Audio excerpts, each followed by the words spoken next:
Hello বন্ধুরা, দেখো আমি আটা মেখেছি কি দিয়ে বলো তো? পালং শাক দিয়ে। পালং শাক দিয়ে আটা মেখেছি। আমি এক ভেবে মাখলাম, আর এক হবে। যাকে আমি মোমো করবো ভেবেছিলাম, পুর ছিল, শাক পেস্ট ছিল সেই দিয়ে, কিন্তু এখন বলছে পরোটা খাবো। ওই জন্য পরোটার জন্যে আমি এই যে আটাটা মেখেছি, নুন চিনি দিয়ে আটাটাকে মেখে রেখেছি। আর এখানে কপির পুর আছে, ফুলকপির পুর ছিল, সেটাকেও লাড্ডু করে রেখে দিয়েছি। আর এই যে পরোটা করব, এবারে এটার মধ্যে করে সব পুর ভরে নিয়ে তারপরে বেলে পরোটা করব। এতগুলো পরোটা করতেও একটু সময় লাগবে। আমি ভেবেছিলাম মোমো খাবো এইভাবে, কিন্তু তা হবে না। এদের কাছে এক বলা, এরা আর এক করে। একটা জিনিস ঠিকঠাক এদের পছন্দ লাগে না, ওদের যেটা পছন্দ সেটাই করতে হবে। দেখো এইভাবে পুরটাকে ভরছি, পুরটা ভরে দিয়ে একেবারে পুর ভরা পরোটার আকার দেবো না, কিন্তু রুটির আকারই দেবো। পুর ভরা হয়ে গেছে, এবার এটাকে বেলবো, বেলে ছাঁকা হবে।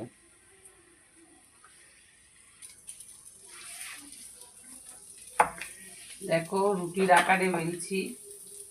আমি পরোটাগুলো ভাজছি, গোল গোল পরোটা, মানে পুর দেওয়া পরোটা হলো ত্রিকোণা করতে খুব মুশকিল। করা যেত কিন্তু আমি করি না, অনেক সময় সাপেক্ষ, অনেকগুলো করলাম তো। এবারে এটাকে ভাজছি, তোমাদের কেমন লাগলো এটা বলো আমাকে। পালং শাকে মাখা আটা দিয়ে ফুলকপির পুর দিয়ে পরোটা খুব ভালো খেতে লাগে, মানে সবজিটাও খাওয়া হয়, কেননা সবজিতে এমনিতে খেতে চায় না। ওই শাকটা মেখে দিলাম, শাকটাও খাওয়া হবে, কপিটাও খাওয়া হবে, কার্বোহাইড্রেটটা একটু কম খাওয়া হবে। আটাটা পুরের মধ্যেই, তো এর মধ্যে পুর আছে অনেকটাই।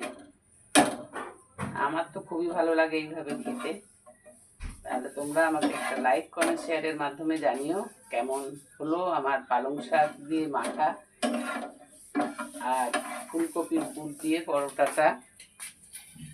লাইক কমেন্ট শেয়ারের মাধ্যমে জানিও। আর যারা ইউটিউব থেকে দেখছো তারা আমাকে একটু সাবস্ক্রাইব করে দিও, যাতে আরও নতুন নতুন জিনিস করার আগ্রহ বাড়ে। এখন তাহলে রাখি, এটা আমার হয়ে গেছে। একটু তেল দেব, একটু তেল দিয়ে ভেজে নেবো এটাকে, কেননা বেশি তেল দেব না। পরোটা ঠিকই অল্প একটু তেল দিয়ে ভাজবো, বেশি দেবো না।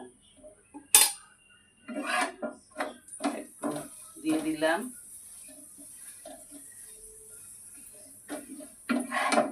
ভিডিওটা পুরোটা দেখো, স্কিপ করো না।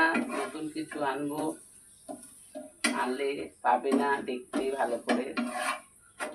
এখন রাখলাম, টাটা। আবার দেখা হবে অন্য কোনো ভিডিও নিয়ে আসার পর। আমার হয়ে গেছে, এবার এটাকে তুলে রাখবো একটা।